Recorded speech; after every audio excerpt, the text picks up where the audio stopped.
captivé par ta présence. Je veux demeurer là à tes pieds, captivé par ta sainte présence.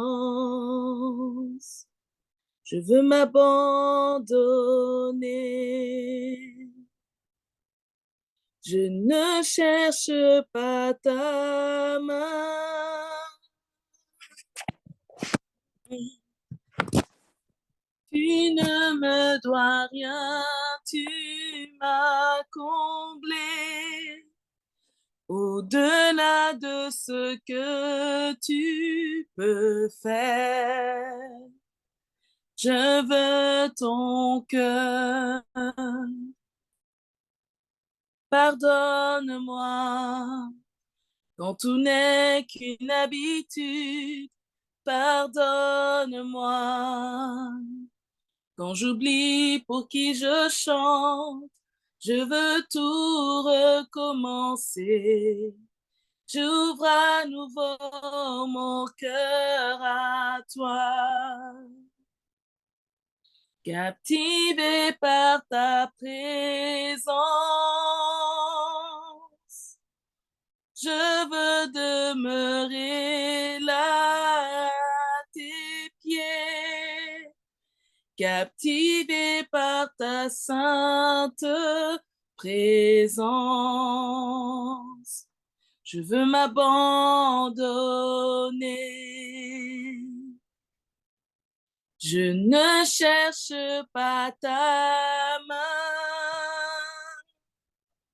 Tu ne me dois rien, tu m'as comblé. Au-delà de ce que tu peux faire, je veux ton cœur. Pardonne-moi quand tout n'est qu'une habitude. Pardonne-moi quand j'oublie pour qui je chante. Je veux tout recommencer. J'ouvre à nouveau mon cœur à toi. Pardonne-moi quand je ne pensais qu'à moi-même. Pardonne-moi lorsque toi seul ne suffit pas. Je veux tout recommencer.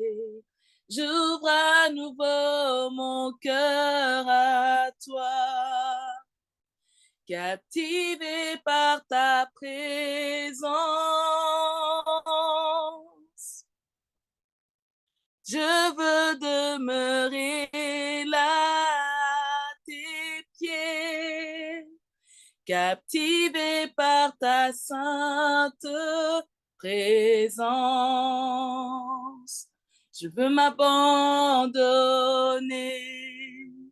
Je ne cherche pas ta main. Tu ne me dois rien, tu m'as comblé. Au-delà de ce que tu peux faire, je veux ton cœur.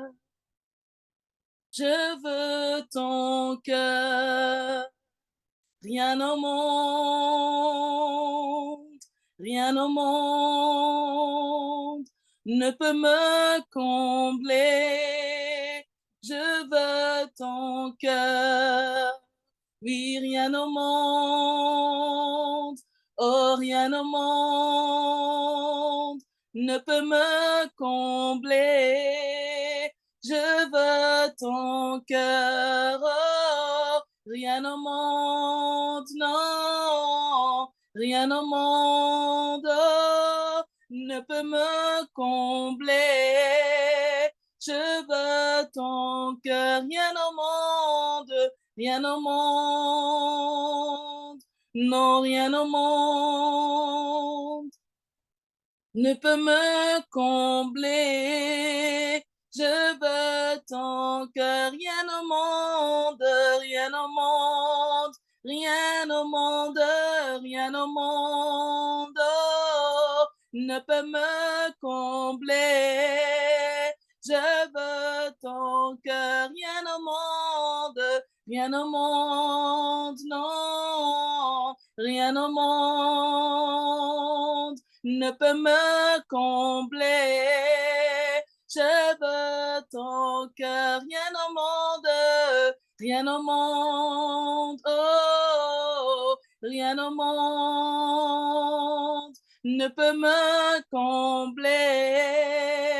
Captivé par ta présence, oh oh. Je veux demeurer là à tes pieds, captivé par ta sainte présence. Je veux m'abandonner. Je ne cherche pas ta main. Tu ne me dois rien, tu m'as comblé. Au-delà de ce que tu peux faire, je veux ton cœur. Je ne cherche pas ta main. Tu ne me dois rien, tu m'as comblé. Au-delà de ce que tu peux faire, je veux ton cœur. Amen. Amen, amen, amen, amen. Bonjour, bonjour, bonjour, bonjour, bonsoir. Ça dépend de quel côté de la planète vous nous suivez. Alors, nous bénissons les Seigneurs notre Dieu qui nous donne encore la force, l'occasion, la force d'être là encore dans la prière. On vient à peine de sortir des 3 jours où vraiment il nous a enseigné comment on doit composer les messages qu'on doit apporter au peuple de Dieu, parce que le peuple de Dieu, ce n'est pas comment je peux dire, c'est pas des animaux où on ramasse n'importe quoi, on écoute là, on met ensemble, puis on vient leur balancer. Franchement, ce qu'on a suivi pendant les 3 jours, j'aurais préféré que tous les prophètes, tous les pasteurs, tous les apôtres, tous ceux qui enseignent, que tous vraiment puissent écouter, même ceux qui partent juste évangéliser. Celui qui va dire, mais moi, je n'ai pas de ministère comme tel, mais nous sommes tous appelés à évangéliser. Jésus a dit d'aller tous et de faire des nations ses disciples. Nous devons tous aller. Alors, il faut savoir comment même tu dois composer, ça rentre en ligne de compte, composer même les messages que tu dois apporter aux personnes dans la rue, aux personnes de ta famille qui ne sont pas converties, aux personnes que tu sens que le Saint-Esprit veut les amener dans le royaume. Il faut savoir le faire. Et ça tombe vraiment bien parce que nous avons ici, jusqu'au 23, un temps où on doit parler des sacerdoces royales. Qui est un sacrificateur, si ce n'est celui qui doit apporter des victimes agréables au Seigneur, si ce n'est pas celui qui doit apporter les messages de Jésus-Christ partout, parce que si tu ne le fais pas, tu ne peux pas te prétendre sacrificateur, c'est impossible. Et vous savez, en principe, si nous allons dans notre passage 1 Pierre 2, c'est ça notre passage des bases, 1 Pierre 2, 9, vous au contraire, on parle de toi, on parle de moi, Vous êtes une race élue. OK. Nous sommes cette race qu'on a élue. Pourquoi? Pour être un sacerdoce comme royal. Il n'a pas dit un sacrificateur. Il n'a pas dit un roi. Il a dit sacerdoce. Sacerdoce, c'est quoi? C'est les actions que fait un sacrificateur. Un sacrificateur dans les temps avait comme service, c'était d'apporter les sacrifices. C'est les sacrificateurs qui apportaient les sacrifices, l'agneau des sacrifices et tout. C'est les sacrificateurs qui apportaient ça au Seigneur. Les sacrificateurs, écoutez-moi bien, c'est vraiment très important. Les sacrificateurs, c'est lui qui faisait le travail dans les sanctuaires. Il vous amène votre sacrifice, c'est lui qui va prendre et qui va comme vous représenter devant le Seigneur en apportant votre sacrifice au Seigneur. Même des sacrifices de prière, quand les gens venaient avec leur agneau pour prier pour tel cas ou cas, c'est les sacrificateurs qui prenaient et qui apportaient. Et maintenant, la Bible ne nous dit pas une race élue et un sacrificateur et roi. Il dit sacerdoce. Sacerdoce, c'est ce que les sacrificateurs faisaient. C'est ce qu'ils faisaient.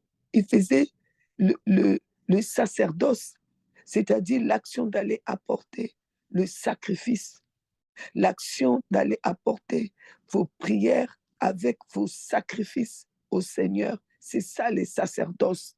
C'était réservé aux sacrificateurs. Et parmi les sacrificateurs, il y avait ce qu'on appelait le souverain sacrificateur.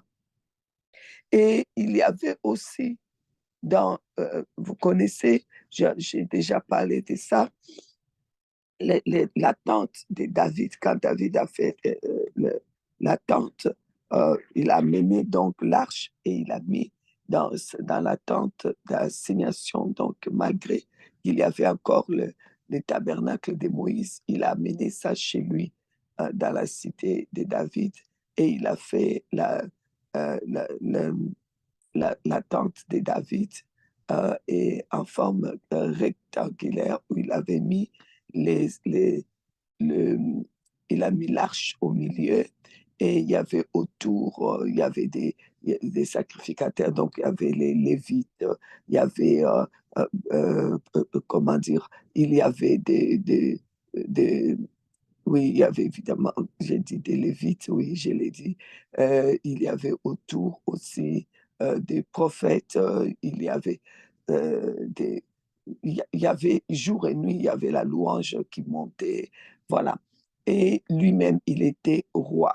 Et c'est ce roi-là qui a amené donc l'arche qui était fermée, bloquée chez les Philistins et puis qui s'est retrouvée chez un sacrificateur, le papa de Uza, et que ça a duré là-bas.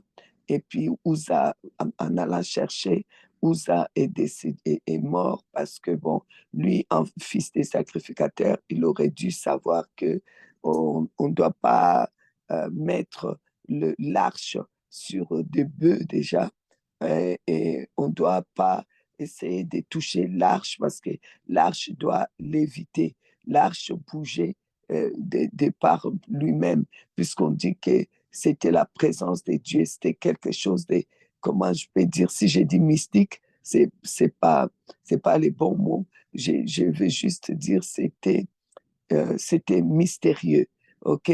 Donc ça bougeait de soi-même et ça n'avait pas besoin qu'on touche l'arche. Et lui, Uza a fait cette erreur alors qu'il était enfant des sacrificateurs et l'arche, quand il a été pris, c'était posé chez eux. Et donc, il devait savoir que quand on avait récupéré l'arche, c'était chez eux. Donc, il savait que son père ne s'approchait pas, il était sacrificateur, ne s'approchait pas n'importe comment devant l'arche. Et voilà pourquoi le Seigneur l'a frappé, parce qu'il n'a pas su comment euh, entretenir cette présence de Dieu. Il faut laisser Dieu bouger, léviter à gauche, à droite, ça le regarde. Il sait ce qu'il fait. Et là, déjà, en tant que sacrificateur, euh, et enfants des sacrificateurs, ils devaient le savoir. Et donc, après ça, David, l'arche va se retrouver chez Obed-Edom. Et là, Obed-Edom était béni. Donc, ça veut dire quoi? Obed-Edom, lui, il a su laisser la présence de Dieu libre, n'est-ce pas? Il a su laisser cette présence libre et, dans, et laisser Dieu l'éviter, bouger comme il pouvait. Parce que la maison d'Obed-Edom était vraiment bénie et le roi va apprendre ça et le roi va alors aller chercher l'arche, s'organiser mieux et aller chercher l'arche. Et quand le roi va organiser les sacrifices, parce que il fallait des sacrificateurs. Donc, il y avait des sacrificateurs qui étaient là pour aller chercher l'arche. Et il y avait ces des Lévites aussi qui chantaient. Et donc, et il est allé chercher l'arche. Il amène maintenant l'arche chez lui, alors qu'il devait les remettre là où c'était, parce que ça se trouvait, Dieu avait bien donné les plans de, pour faire les modèles et les plans, pour faire les sanctuaires, pour faire les temples à Moïse. Et il avait parlé bien de l'endroit où il faut poser comment l'arche, et comment on devait faire l'arche et comment il fallait transporter l'arche. Et donc, normalement, étant donné que le tabernacle de Moïse est encore là, David aurait dû amener euh, l'arche dans le tabernacle, mais David a amené l'arche chez lui et il a fait euh, euh, une tente, comment, qui est qu'on appelait le tabernacle de David, en forme de rectangulaire. Il a mis l'arche au milieu parce que à l'époque, personne ne pouvait voir l'arche. Ce n'était que le sacrificateur qui rentrait dans le lieu très saint, comme le Seigneur l'avait ordonné. C'est lui seul qui rentrait. Et quand il rentrait là-bas, il avait une corde sur le vêtement des sacrificateurs. Il devait attacher la corde et la corde sortait dehors. Et pendant le temps qu'il va faire il amène le sacrifice de votre famille. Si le Seigneur ne veut pas de votre sacrifice ou le sacrifice pour la nation, ou les sacrifices pour la nation, ou les sacrifices, oui, il apporte les sacrifices, il apporte vos prières. Si Dieu ne veut pas de ça, les sacrificateurs, ils mourraient dedans. Ils mourraient dedans. Alors, et donc, on attend, quand on ne le voit pas sortir, on ne doit même pas rentrer. Un autre sacrificateur ne doit pas rentrer là où le sacrificateur est mort. On doit tirer à cette corde-là pour le sortir.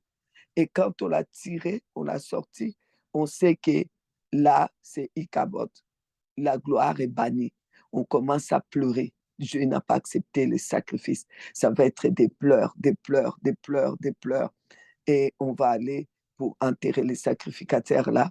Et ensuite, un autre sacrificateur ira pour, après que les gens se sont repentis, qu'ils ont pleuré, qu'ils ont demandé pardon, parce que les sacrifices n'a pas été, euh, n'a pas été agréé. Et vraiment, les gens vont se déchirer, pleurer, se repentir. Et ensuite, on enverra un autre. Et c'est là que l'autre va, euh, euh, donc va, comment dire, va, comment dire, agréer, Dieu va, Dieu va sûrement agréer le deuxième. Je ne sais pas s'il fallait faire encore 2, 3, 4. Voilà. Est-ce qu'il y a besoin de traduction? Vous pouvez me dire parce que là, je suis en train de partir, de partir. Il y a besoin de traduction. Est-ce qu'il y a ici des Non, hispanophones? il n'y a pas de besoin. OK, OK, OK. On continue. Alors, donc, j'étais en train de dire, donc, les sacrificateurs ont le retiré. Mais ce qui est assez paradoxal, je trouve ça, moi, vraiment assez bizarre, c'est que euh, donc dans l'Ancien Testament, ça s'est passé comme ça, c'est les sacrificateurs qui, d'ailleurs, ils portent bien son titre sacrificateur, parce qu'en fait, il s'est sacrifié. Je vais prendre vos problèmes et votre sacrifice, ou de tout un peuple, ou de toute la nation. Je vais rentrer. Mais si Dieu n'accepte pas, je meurs là-bas. C'est vraiment ça. Il portait bien son titre sacrificateur, sacrifice. Ben, il était lui-même les sacrifices, en fait. Avec les sacrifices-là, avec vos prières, il était lui-même sacrifice. Donc, quand Dieu n'agréait pas votre sacrifice, c'est lui qui devenait sacrifice. Il mourait dedans.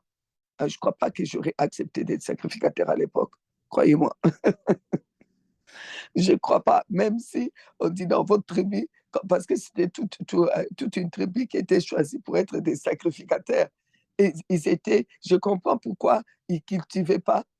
On leur donnait tout à manger, on prenait soin d'eux, on leur donnait à boire. Ils habitaient dans les temples parce qu'ils avaient intérêt à habiter dans les temples pour ne pas se mélanger avec les péchés, pour prier. C'est pour ça qu'ils devaient vraiment, les sacrificateurs devaient vraiment s'assurer, surtout dans les temps, il n'y avait pas la grâce, hein. Ils devaient s'assurer que tu ne t'amuses pas avec les péchés, hein. Tu ne t'amuses pas à mentir et puis tu vas rentrer là-bas. Mais là c'est sûr que tu restes là-bas. Tu ne devais pas t'amuser à faire n'importe quoi et puis rentrer avec les sacrifices là-bas. Là, c'est sûr que dès que tu rentres, tu n'as même pas le temps de dire j'apporte les sacrifices de la famille Mundele. Tu n'as même pas le temps de dire tu vas mourir là-bas, hein. Donc, je ne pense pas que j'aurais trouvé que c'est très bien de naître dans la famille des sacrificateurs, hein. C'est terrible. Aujourd'hui, les gens s'amusent beaucoup. Oui, les groupes sacrificateurs, l'église sacrificateur, je me dis, mais vous savez c'est quoi? Vous savez c'est quoi? Vous vous amusez avec ça? Et nous sommes des sacrificateurs. Et nous sommes des... Hey, pardon. Vous savez c'est quoi? Vous savez c'est quoi? La Bible nous dit, on voit l'histoire des sacrificateurs, c'est comme ça que ça s'est passé. Et c'est Dieu lui-même qui avait choisi les sacrificateurs, une tribu qui devait être des sacrificateurs, des sacrificateurs. Et les sacrificateurs ne s'autoproclamaient pas sacrificateurs. Aujourd'hui, il y a des gens qui s'autoproclament sacrificateurs. Hein. Ils étaient choisis par Dieu pour servir Dieu avec leur vie, en fait, en offrant des sacrifices. Si ces sacrifices ne sont pas agréés, c'est ta vie qui va passer comme sacrifice, hein, sur l'autel où tu amènes. Les sacerdoces étaient comme l'image des ministères que Jésus est venu faire. C'est pourquoi la Bible a appelé Jésus-Christ notre souverain sacrificateur qui est venu accomplir, parce que Jésus est venu, oui, en tant que souverain sacrificateur. Il a offert nos prières, les prières du monde entier. Il a offert il est devenu l'agneau de sacrifice pour aller entrer dans les lieux très saints dits hébreux, une fois pour toutes, et aller dire, voilà, Seigneur, je t'apporte le sacrifice de la famille Mundele pour pardonner leurs péchés et exaucer leurs prières. S'il te plaît, oh Dieu, Dieu n'a pas voulu parce que la famille Mundele, on a péché, parce que le monde a péché, toutes les familles de la terre, ils l'ont ignoré, ils ont péché, alors Dieu l'a tué, il s'est sacrifié. Voilà pourquoi il est le souverain sacrificateur qui a tout accompli. Alors, et, alléluia. Et donc, lorsque Jésus à la croix, vous souvenez, quand Jésus a dit tout est accompli, je ne vais pas les lire, prenez note, Matthieu 27, 51, on dit que le voile s'est déchiré en deux. Le voile qui couvrait donc le lieu très saint, là où l'arche devait être, ça s'est déchiré en deux. Pas comme tu peux dire, si tu veux déchirer un habit, tu prends à partir d'en haut et tu déchires jusqu'en bas. Non, non, ça s'est déchiré à partir, vous voyez, ça s'est déchiré bizarrement des bas en haut. Et ça s'est déchiré comme ça. Donc, c'est là qu'il a séparé la royauté. Et, c'est là où vraiment la royauté et le sacrifice, ça a été vraiment déchiré. Et c'est là qu'il a ouvert la porte du lieu très saint à tout le monde. C'est là où on pouvait ensuite dire que désormais, on peut s'adresser directement à Dieu. Le grand souverain sacrificateur Jésus-Christ a ouvert cette porte. Et comme je disais, dans les temps, quand David a amené le sacré,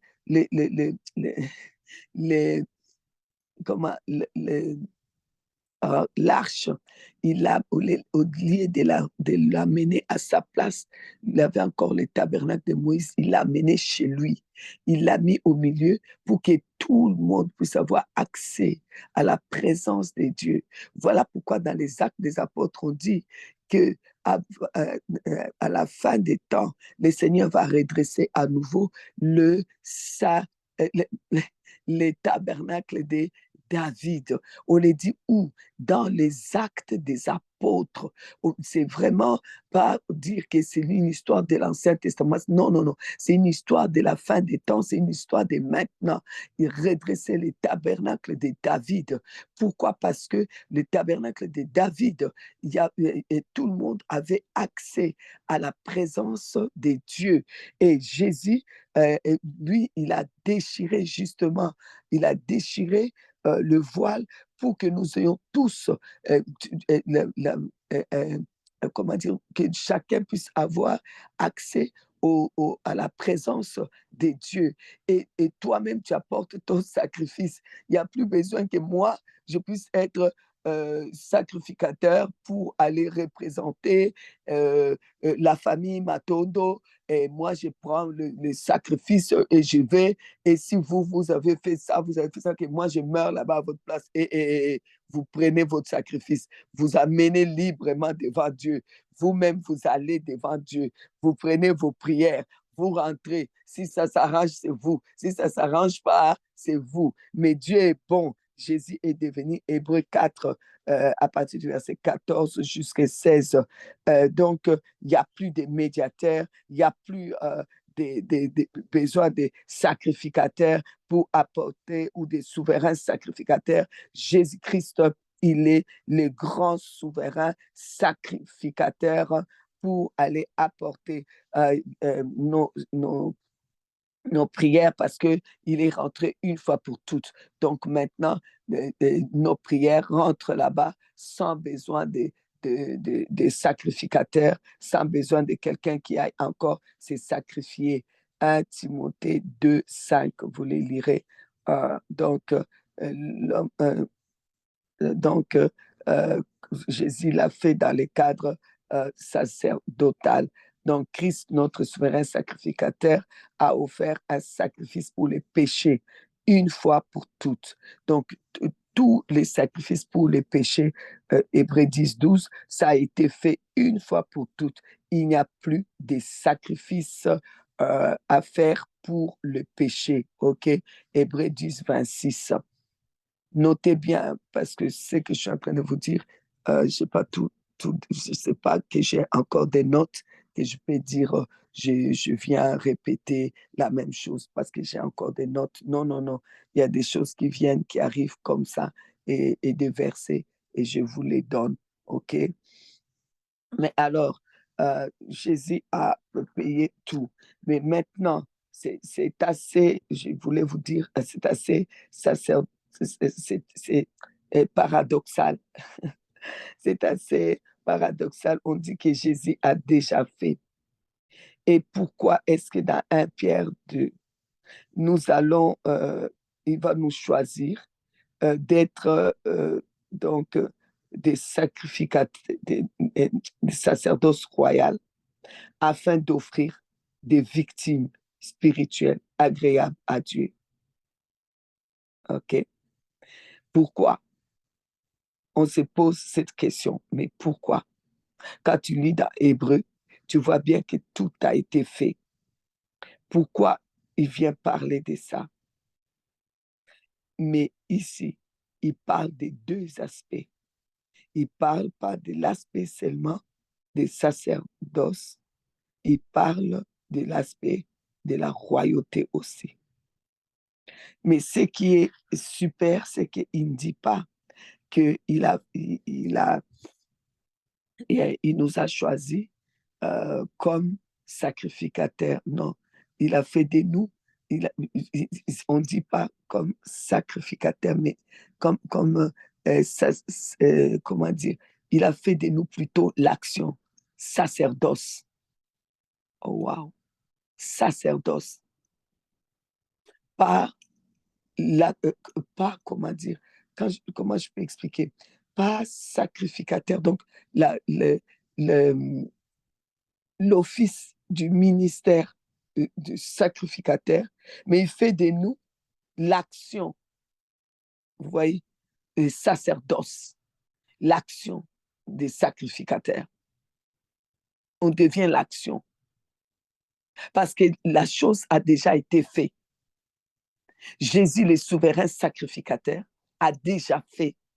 Vous comprenez? Il a déjà fait l'action des sacrificateurs, offrir son corps, le sacrifice, une fois pour toutes, pour les péchés du monde entier. C'est pour cela qu'on ne meurt plus en apportant les sacrifices. Aujourd'hui, les sacrifices qu'on peut apporter à Dieu, c'est quoi? C'est juste la prière, l'intercession, la prière pour ta famille, parce qu'il est écrit dans le Nouveau Testament, prier sans cesse, parce qu'il faut prier sans cesse, parce qu'il faut adorer sans cesse, parce qu'il faut prier sans cesse, parce qu'il faut rester dans la présence de Dieu sans cesse, tant que Jésus-Christ n'est pas revenu.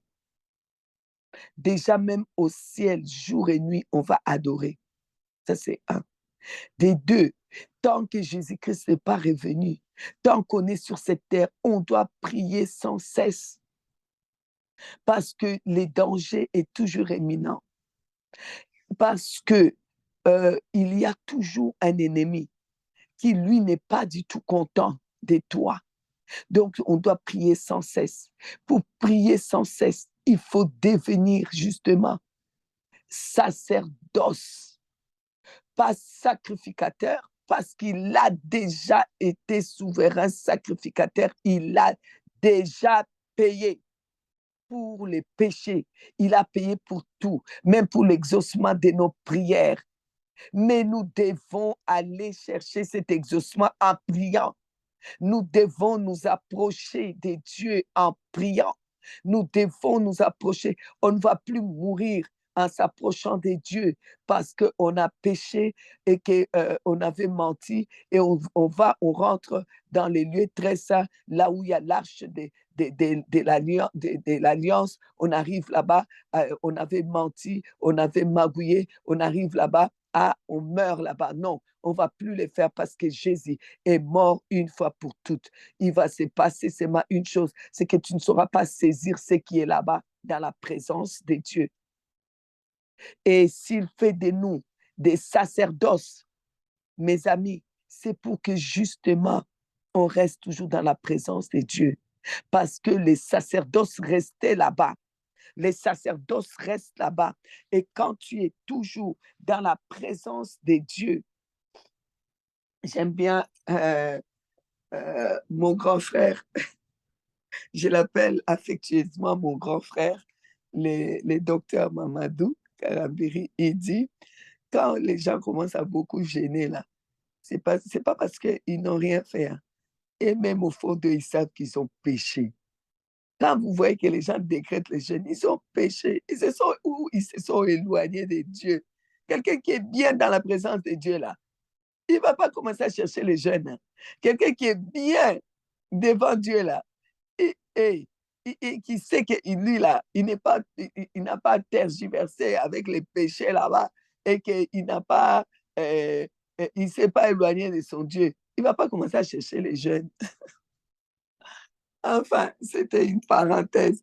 Bon, c'est pour vous dire que on doit, on est devenu les sacerdoces pour rester toujours dans la présence de Dieu, devant la face de Dieu. Et je vous ai déjà donné cet enseignement sur les sacerdoces royales. Ici, je viens vraiment pour vous parler surtout de comment être le sacerdoce et comment être dans, dans la présence de Dieu comme sacerdoce, pas sacrificateur. Jésus a fait. Jésus a fait. Jésus a fait ça. Et il n'y a pas question de commencer à chipoter là-dessus. Un Pierre nous dit, bon, on va lire. Après, on revient.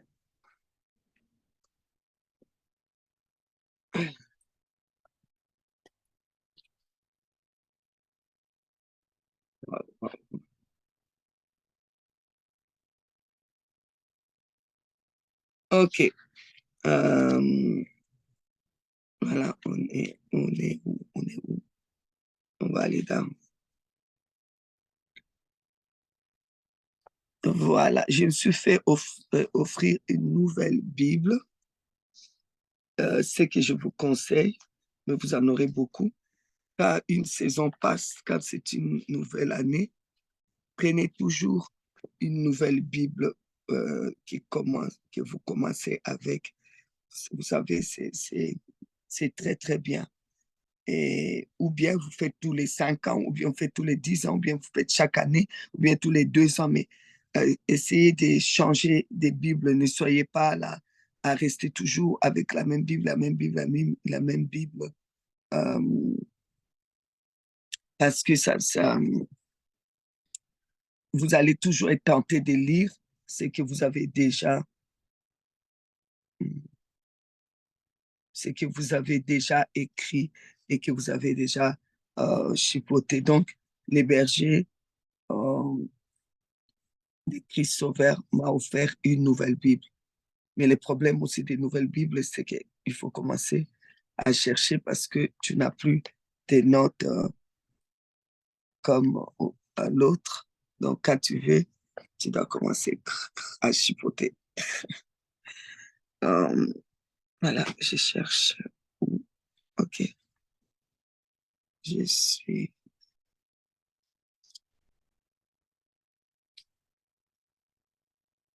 OK.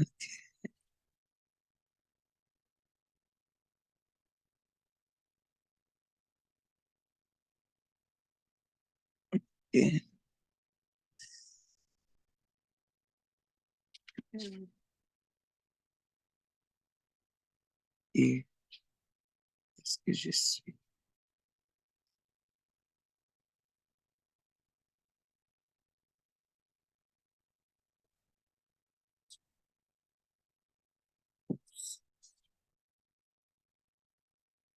OK.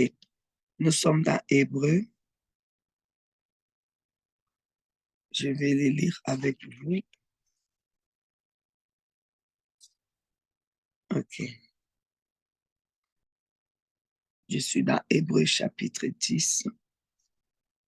Alors,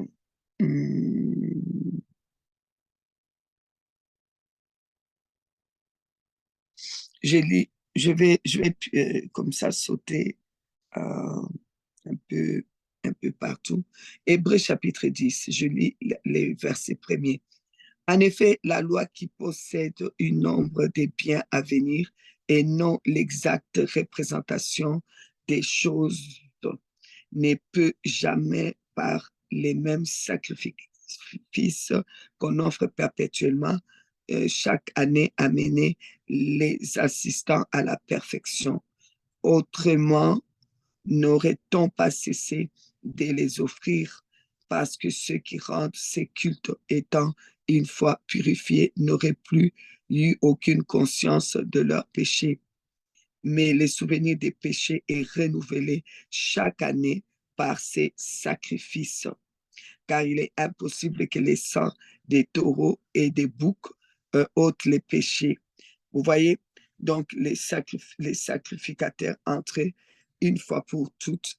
Je comprends que c'était une fois par an pour les péchés de tous les peuples. Ils n'entraient pas 10 fois pour les péchés parce qu'il ne va pas aller prendre le risque de mourir 10 fois. Alors, ils prenaient les sacrifices, les sangs de taureaux, tout ce qui était donné. Euh, il apportait, il entrait, mais Hébreu dit que c'est impossible que les sangs la puissent purifier pour toujours. Donc, c'est pour ça qu'il fallait chaque fois renouveler, chaque année, renouveler, renouveler, renouveler. Alors, et au verset 5, on dit, c'est pourquoi Christ entra dans le monde, dit, tu as voulu ni sacrifice, ni offrande, mais tu m'as formé un corps. Donc, Dieu n'a plus voulu des sacrifices pour nos péchés. Il a formé un corps à Jésus pour qu'il soit lui-même sacrifice. Tu n'as agréé ni holocauste ni sacrifice pour les péchés. Alors j'ai dit, voici, je viens. Dans le rouleau du livre, il est question de moi pour faire, ô Dieu, ta volonté. Après avoir dit, d'abord, tu n'as voulu et tu n'as agréé ni sacrifice, ni offrande, ni holocauste, ni sacrifice pour les péchés, c'est qu'on offre selon la loi.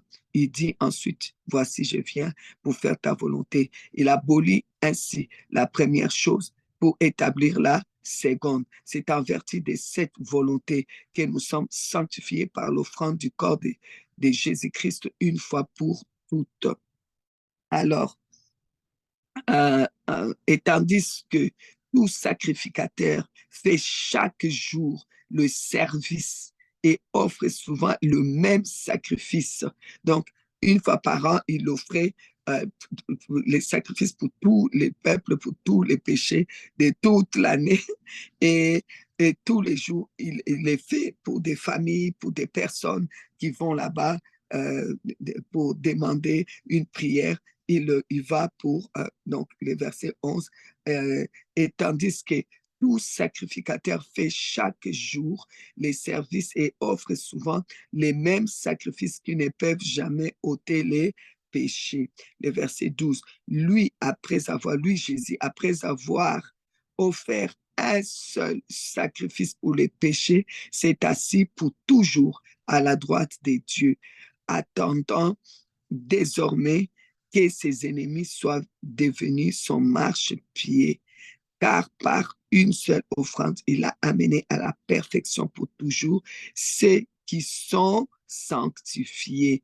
C'est ce que le Saint-Esprit nous atteste aussi, car après avoir dit, voici l'alliance que je ferai avec eux, après ces jours-là, dit le Seigneur, je mettrai mes lois dans leur cœur et je les écrirai dans leur esprit. Il ajoute, et je ne me souviendrai plus de leurs péchés ni de leurs iniquités, car là où il y a le pardon des péchés, il n'y a plus d'offrande pour les péchés. Amen. Oh, wow, c'est vraiment bon. Je vais au verset, je vais piocher, je vais au verset. hmm,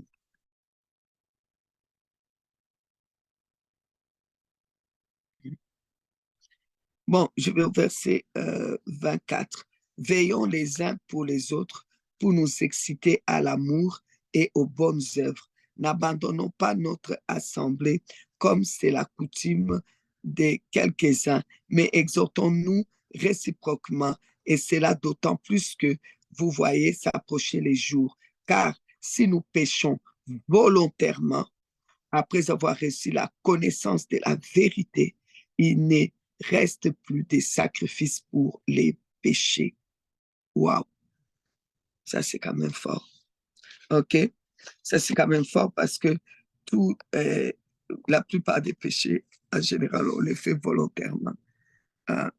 Euh, alors, il s'agit de quoi ici? Il s'agit de quoi? Nous allons nous poser nous-mêmes certaines questions. Vous savez, je vais prendre l'exemple de, de David, le roi David, et ainsi que Salomon. Le roi David, il a envoyé un homme se faire tuer parce que il a vu sa femme et il a convoité sa femme. Il a voulu cette femme. Et quand il devait construire les temples, Dieu a dit non, non, non, tes mains sont trempées de sang, je n'en veux pas, je ne veux pas les temples venant de toi. C'est Salomon qui va les faire. Dieu a choisi lui-même son fils Salomon. Salomon a construit les temples, ok, avec tout ce tout ce qu'il avait donné comme mesure à Moïse, tous les temples ont été construits et l'arche de l'alliance a été mise dedans, tout. Et voilà maintenant que Salomon va pécher. Et pourtant, Salomon était considéré comme l'homme le plus sage de son époque. Les gens allaient partout pour consulter la sagesse de Salomon. Mais Salomon va pécher. Et Dieu va dire, j'aurais voulu frapper le royaume, vraiment pour te punir, déchirer ce royaume, mais je ne vais pas le faire. Par égard à mon serviteur, ton père, David. Mais je ne comprends pas. Salomon était l'homme le plus sage. Et comment est-ce que c'est? Et puis Salomon n'a pas pris la femme de quelqu'un et envoyé quelqu'un aller mourir. David l'a fait. Mais comment maintenant, c'est Salomon-là, on ne veut pas le frapper, on ne veut pas frapper le royaume par égard à son père. Dieu a plus d'égard pour quelqu'un comme David qui a péché, qui a fait quelque chose, qui a commis même les meurtres.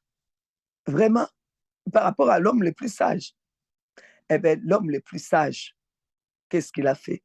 C'est que l'homme le plus sage a abandonné Dieu pour d'autres dieux. David a péché dans sa chair et il a payé aussi dans sa chair. Mais il n'a jamais abandonné Dieu. Il n'a jamais abandonné Dieu. Toute sa vie, il dit même dans ses psaumes, il a vécu pour rechercher la face de Dieu, la présence de Dieu. C'est pourquoi ce passage d'Hébreu qu'on vient de lire, qui dit que si tu pèches volontairement, c'est-à-dire tu abandonnes Dieu volontairement, c'est-à-dire tu prends la gloire de Dieu, tu l'attribues à Satan, c'est-à-dire que tu te retrouves dans l'idolâtrie, dans les gaulatries, dans je sais pas, il y a des gens qui s'adorent eux-mêmes. Leur ego monte tellement qu'ils deviennent des dieux pour eux-mêmes. Ils n'ont plus besoin de Dieu. Ils n'ont même pas besoin d'aller chercher des idoles. Ils deviennent eux-mêmes leur propre idole. Il y a des gens qui volontairement, ils vont le faire. Ils vont laisser tomber Dieu. C'est pour ça qu'il y a eu Covid et que les gens disaient, oui, vous qui faites le vaccin, vous êtes en train de chercher la marque de la bête, Dieu va vous rejeter, machin. J'ai dit, mais ça ne se fait pas comme ça. La Bible dit que ça doit se faire volontairement. Je dois aller volontairement dire, j'ai renié Jésus et je prends la bête. Ça ne se fait pas à mon insu. Quelqu'un va pour se faire vacciner à son insu. Et puis, non, on lui met ça à son insu. Non, ça doit être volontaire. Ça doit être volontairement. Salomon a abandonné Dieu, prenant d'autres dieux, amenant des idoles volontairement. C'est ce que David n'a pas fait. David a péché dans sa chair. Je ne vous ai pas dit maintenant, allez pécher. Hein? Ce n'est pas de ça qu'on parle. Hein? David ne l'a pas fait. David il a toujours gardé son Dieu. Et même lorsqu'on lui a signifié son péché, et David a déchiré ses vêtements devant son Dieu, il dit, ne me laisse pas, ne me jette pas loin de ta face. David a passé sa vie à chercher la face de Dieu. Et c'est alors que nous pouvons parler encore de David aujourd'hui. Alors, si vous vous fiez à votre sagesse,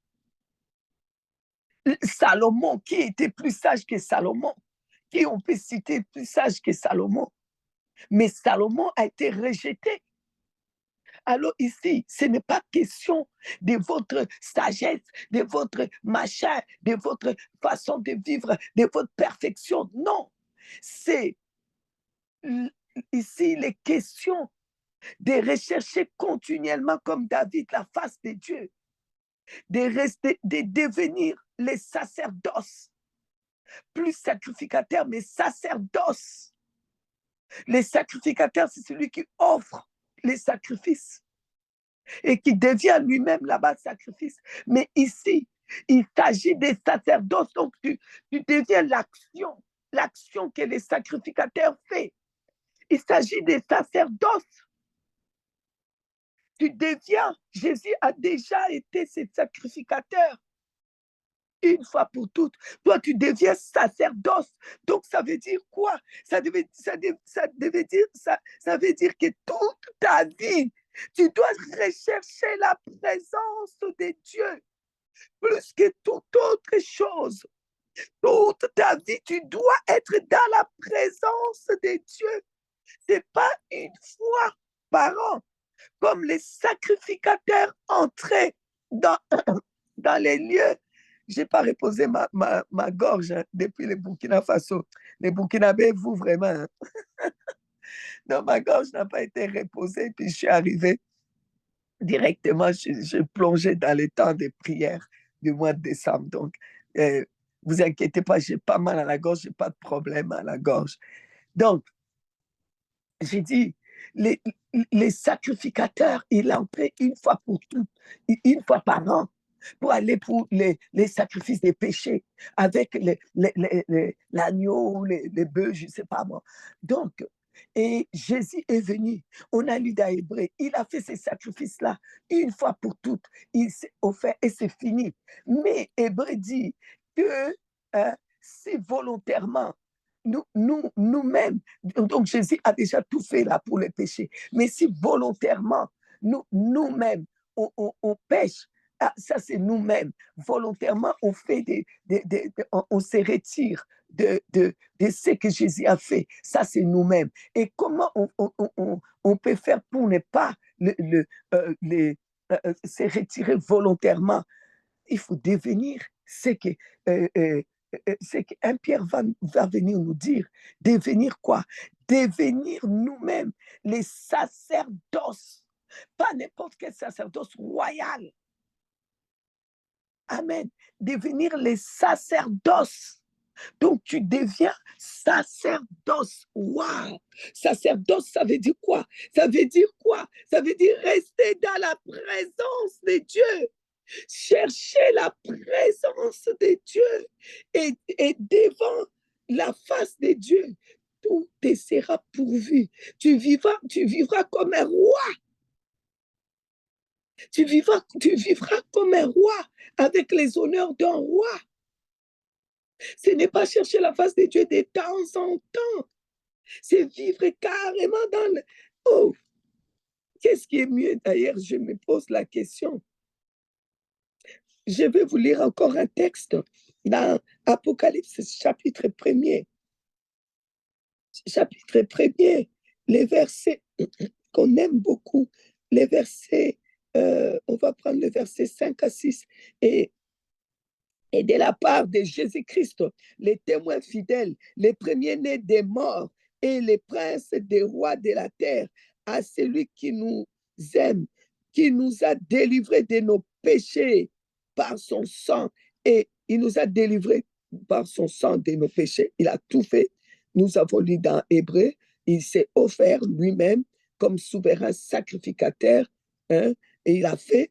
Et ici, on dit, et qui a fait de nous un royaume des sacrificateurs pour Dieu son Père.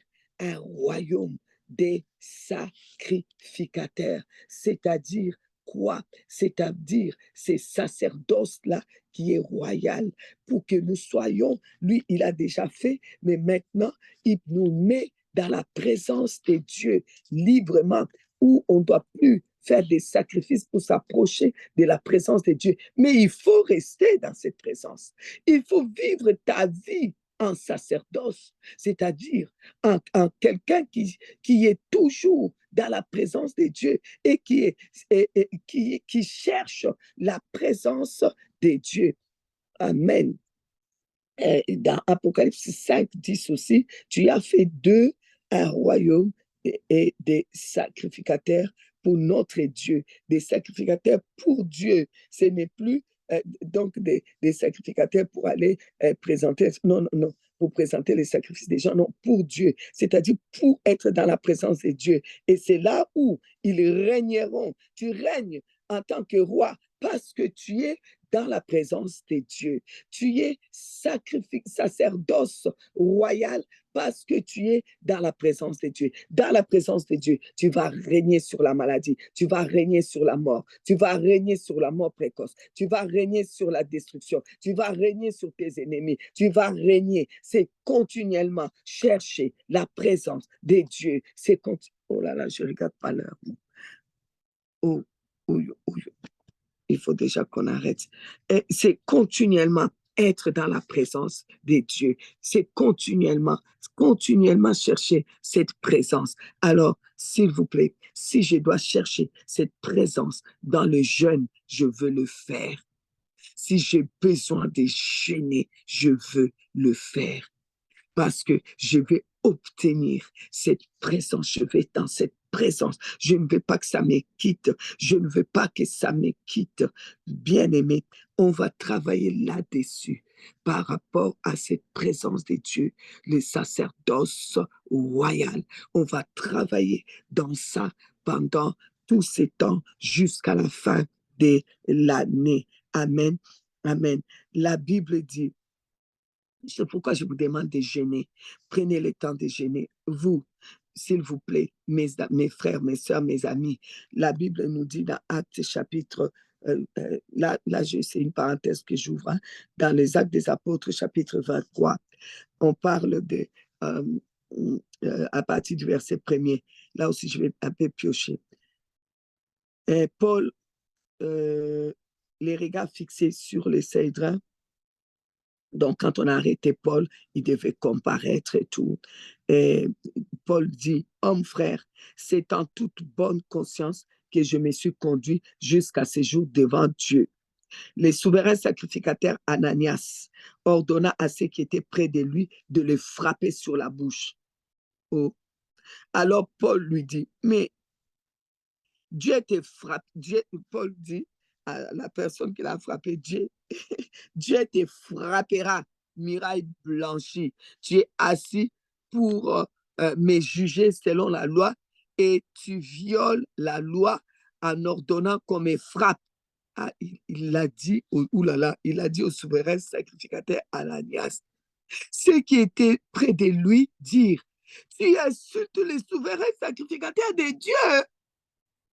Et Paul dit, hé, je ne savais pas, frère, que ce fut le souverain sacrificateur, car il est écrit, tu ne parleras pas mal du chef de ton peuple.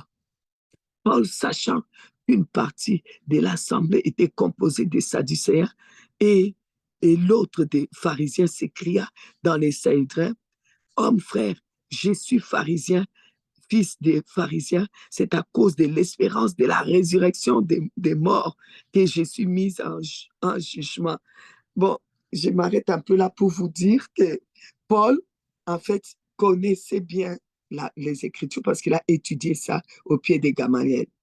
Et donc, qui était aussi un souverain sacrificateur. Et il avait aussi, il était comme un prophète aussi. Et il était un souverain sacrificateur. Paul a appris les Écritures. Donc, Paul savait qu'on ne peut pas parler mal d'un sacrificateur. Pourquoi? Parce que c'est des personnes qui portaient le sacrifice pour vous et qui prenaient le risque d'aller mourir pour vous. On ne peut pas parler mal de ces gens. Aujourd'hui, on s'en fout même de la personne qui se tient devant Dieu jour et nuit pour vous, pour la famille, pour intercéder, pour adorer Dieu, pour que la famille soit bien, on s'en fout. On insulte, on fait n'importe quoi. Mais dans les temps, on ne pouvait pas les faire. Paul l'a su. Et maintenant, Paul voulait trouver les moyens de sortir de là. Ce que j'aime bien avec Paul, il utilisait aussi son intelligence. Paul va jeter la confusion. Alléluia. Prenez l'habitude souvent de jeter la confusion au milieu de vos ennemis. Soyez intelligents. Il a jeté la confusion parce que il leur dit qu'aujourd'hui, on m'a arrêté parce que je crois à la résurrection des morts. Paul savait très bien qu'il y avait les Sadducéens et les pharisiens. Les uns ne croyaient pas à la résurrection des morts. Les autres croyaient à la résurrection des morts. Alors, pour jeter la confusion entre eux, il dit, moi, en tout cas, aujourd'hui, là, on m'a arrêté, on m'amène là parce que moi, je crois à la résurrection. Alors, comme ça, il jetait la confusion au milieu d'eux. Au milieu de leur confusion-là, il y en a qui ont compris que dans cette confusion-là, on peut libérer Paul. Paul risque d'être libéré. Et qu'est-ce qu'ils ont fait? Ils sont allés dans les versets, nous allons dans les versets 12. Quand les jours furent venus, les Juifs formèrent un complot et firent des imprécations contre eux-mêmes. C'est-à-dire qu'ils ont juré, ils ont dit en tout cas. Et donc, ils ont fait des imprécations en disant qu'ils vont s'abstenir, qu'ils s'abtiendraient de manger et de boire jusqu'à ce qu'ils eussent tué Paul. Ceux qui formèrent ce complot étaient plus de 40 et ils allèrent trouver les principaux sacrificateurs et les anciens auxquels ils dirent, nous sommes engagés avec des imprécations contre nous-mêmes à ne rien manger jusqu'à ce que nous ayons tué Paul.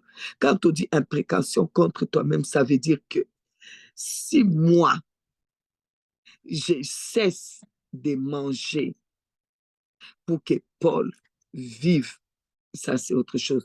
Mais je vais gêner, même si je dois mourir, je vais gêner jusqu'à ce que Paul va mourir. Ça, c'est des imprécations. Aujourd'hui, nous n'avons plus des gens qui disent, je vais gêner Seigneur jusqu'à ce que tu me parles, jusqu'à ce que je me rends compte que je suis dans les conseils de Dieu, que je suis dans ta présence, que ta présence est là et que tu te plais avec moi dans ta présence. Il n'y a plus ça. Cette fin d'année, s'il vous plaît, prenez le temps d'être ces sacerdoces royales. Car dans sa présence, vous allez vivre comme des rois. Vous allez être élevés au rang des rois dans sa présence. Vous devez être le sacerdoce qui est toujours présent devant Dieu. Vos prières, ça ne sera pas des choses à chipoter beaucoup. Les jeunes de la fin de l'année ici à El-Dabar, c'est juste pour dire, Seigneur, ta présence. Seigneur, ta présence. La Bible dit, rechercher, on reviendra continuellement sa présence. David disait, j'ai soif de ta présence. Voilà un sacerdoce. Un sacerdoce, c'est celui qui veut la présence de Dieu. Notre prière, je ne veux pas finir l'année loin de ta présence. Je ne veux pas finir l'année loin de ce que tu appelles sacerdoce royal, de ce que tu appelles un royaume des sacrificateurs. Parce que ce que Dieu appelle sacerdoce royal aujourd'hui, ce qu'il appelle royaume des sacrificateurs, c'est ceux qui sont continuellement dans sa présence. Et il est écrit dans sa présence, tout est pourvu. C'est ce que nous voulons plus que tout au monde. Terminer l'année dans sa présence. Dans sa présence, tu seras en bonne santé. Tu termineras l'année en bonne santé. Tu termineras l'année dans la joie. Tu termineras l'année dans la paix. Tu termineras l'année dans la victoire. Si ces gens-là ont gêné pour que Paul meure, avec même des paroles imprécatoires, toi, tu ne peux pas gêner, passer un repas juste pour être dans la présence de Dieu, là où ta santé est pourvue, là où tout est dedans. Ton année 2024, la réussite de ton année 2024 se trouve dedans, dans cette présence-là. La santé de tes enfants se trouve là-bas. La vie de tes enfants se trouve là-bas. Tout est dedans. Toi, tu ne peux pas gêner. Toi, tu ne peux pas faire des paroles imprécatoires. Que le petit déjeuner n'entrera pas dans ma bouche jusqu'à ce que je me rende compte que je suis ce sacerdoce royal. Je suis l'action du sacrificateur devant Dieu. Hey, du souverain sacrificateur Jésus-Christ devant Dieu. Je suis l'accomplissement de ce que Jésus a fait à la croix devant Dieu. Je suis continuellement dans sa présence. Aujourd'hui, il y a des gens qui ne sont pas dans la présence de Dieu. J'ai dit beaucoup, on parlait beaucoup, je parle beaucoup avec l'administration parce que c'est normal le fait qu'on travaille ensemble. On a un constat triste. Il y a des serviteurs de Dieu qui ne veulent même plus être dans la présence de Dieu, ni chercher la présence de Dieu. Ils sont sur des plateformes sociaux pour aller chercher par-ci, par-là des messages et donner aux enfants de Dieu. Et d'autres, c'est seulement s'asseoir pour régler leur compte. Est-ce que tu es assis dans la présence de Dieu? C'est Dieu qui t'a dit d'aller parler comme ça, comme ça. On ne veut plus ça. On ne veut plus ça. Alors, s'il vous plaît, ne venez pas dire, ouais, comment ça se fait que Dieu a rejeté Salomon? Salomon aurait dû être comme son père, juste chercher la présence de Dieu, dans la présence de Dieu, ne jamais rejeter la présence de Dieu. Il avait la sagesse. Au lieu qu'il utilise cette sagesse pour être dans la présence de Dieu, il l'a utilisé pour rejeter la présence de Dieu.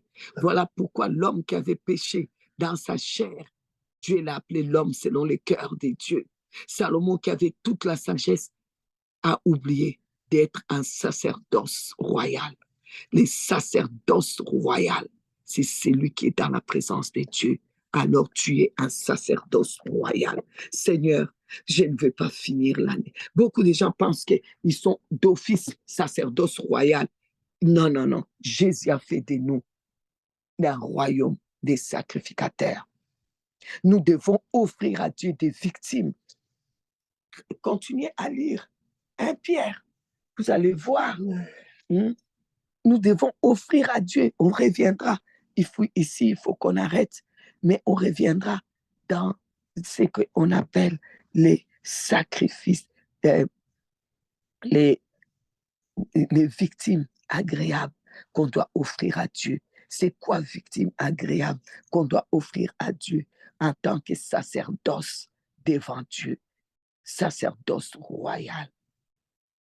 Comment est-ce qu'on doit offrir cela à Dieu? Amen. Alors, ici, nous allons prier en tant que, vous savez, je vous ai dit, tout le monde ne peut pas prétendre être à cette place. Parce que si tu es à cette place, je dois, quand je vais au conseil, je dois te voir au conseil. Quand je suis dans la présence de Dieu, je dois te voir. Les gens qui sont dans la présence de Dieu, ça se voit. Quand Moïse est descendu de la montagne, on ne pouvait même pas voir son visage. Quand il y a eu la transfiguration, on ne pouvait pas voir le visage, je vais dire, le visage de Jésus. C'était tellement transformé. Le visage de Jésus était transformé, brillait. Le visage de Moïse brillait. Quand ton visage brille, ça veut dire que ton cœur brille, ton âme brille. Toi, tu es rempli de haine, tu ne peux pas pardonner. Quelle présence de Dieu tu pars. Toi, ta vie ne change pas, ça ne brille pas. Quelle présence de Dieu tu es. Quel sacerdoce tu es. Toi, tu traînes toujours avec les mêmes histoires de famille. Quel sacerdoce tu es. J'ai même envie de te supplier à genoux. Fais des paroles imprécatoires. Tant que. En tout cas, je ne prendrai pas mon petit déjeuner. En tout cas, je ne prendrai pas mon déjeuner. En tout cas, je ne prendrai pas mon souper. Tant que. Il faut que j'y arrive. Est-ce que vous avez compris quelque chose dans ce qu'on a fait ce matin? Est-ce que quelqu'un a compris quelque chose? Amen. Amen, amen, amen. Alors, je voudrais qu'on prie. La prière d'aujourd'hui, je vous donne pour toute la journée jusqu'à demain, parce que nous sommes à la fin de l'année. Prenez Deutéronome 28, 13. Ça, c'est celui qui est dans la présence des dieux. Ça, c'est pour les sacerdoces royales. Alors, fais la prière des sacerdoces royales. Fais le Deutéronome 28, 13. L'Éternel fera de toi la tête et non la queue. Tout ça, ça se passe dans sa présence. Tu seras toujours en haut. Tu ne seras jamais en bas. Lorsque tu obéiras, tu vas obéir comment? Si tu n'es pas dans sa présence, qui peut obéir à Dieu comme ça? Déjà, il faut connaître les commandements de Dieu, mais il faut être dans sa présence. Amen. Alors, lorsque tu obéiras aux commandements de l'Éternel que je t'ai prescrit aujourd'hui, lorsque tu observeras et les mettras en pratique, lorsque tu seras ces sacerdoce royal, si tu crois que tu es ces sacerdoce royal, tu vas prier. Nous allons prier. Père des grâces et des bontés, au nom de Jésus-Christ, nous venons devant ton trône, couvert par le sang de Jésus-Christ, le sang de Jésus-Christ, notre souverain sacrificateur, qui est allé une fois pour toutes, qui est rentré dans les lieux très saints, qui a déchiré les voiles pour nous faire entrer, et qui a payé pour nos péchés. Il a payé, il a tout payé et il a fait de nous aujourd'hui des sacerdoces royales, un royaume des sacrificateurs pour Dieu son Père. Il nous amène dans la présence de Dieu. Il a déchiré les voiles pour nous amener dans la présence de Dieu. Et comme la parole dit, les tabernacles de David, c'est ça qui sera relevé. Oui, là où tout le monde peut voir la présence de Dieu. Alors Seigneur, merci parce que tu nous amènes dans ta présence. Tu nous as mis déjà la soif, cette soif de chercher continuellement ta présence et de comprendre qu'un sacerdoce, c'est celui qui est continuellement dans ta présence. Oui, et dans ta présence, il vit comme un roi. C'est pourquoi, Seigneur, en cette fin d'année, fais de nous de ceux qui cherchent ta présence, des sacerdoces royales, et que, Seigneur, en tant que sacerdoce royal, que tu puisses, Seigneur, faire de nous la tête et non la queue. Nous n'allons pas terminer l'année en étant la queue. Nous refusons d'être la queue à la fin de cette année 2023. En cette année 2023, nous terminerons en étant la tête au nom de Jésus. Je le proclame. Vous allez terminer l'année en étant la tête et non la queue, en étant dans la présence de Dieu. Et dans cette présence, vous êtes la tête au nom de Jésus-Christ. Vous ne terminerez pas l'année dans la maladie, dans la pauvreté, dans la misère. dans les échecs, mais vous terminerez la tête. Vous terminerez en marchant droit comme des i au nom de Jésus. Vous ne terminerez pas l'année dans la honte 2023. Vous n'allez pas le terminer dans la honte, mais vous allez le terminer dans la victoire, dans la tête, en étant la tête à tous les points de vue, la tête au travail, la tête au point de vue familial, votre famille va être la référence, la tête, vous allez être la tête dans tout ce que vous avez demandé à Dieu, vous allez être la tête au nom de Jésus-Christ, au nom de Jésus-Christ, la tête et non la queue. Amen, que Dieu vous bénisse. Nous sommes à demain, même heure, au même endroit. Amen. Bye bye.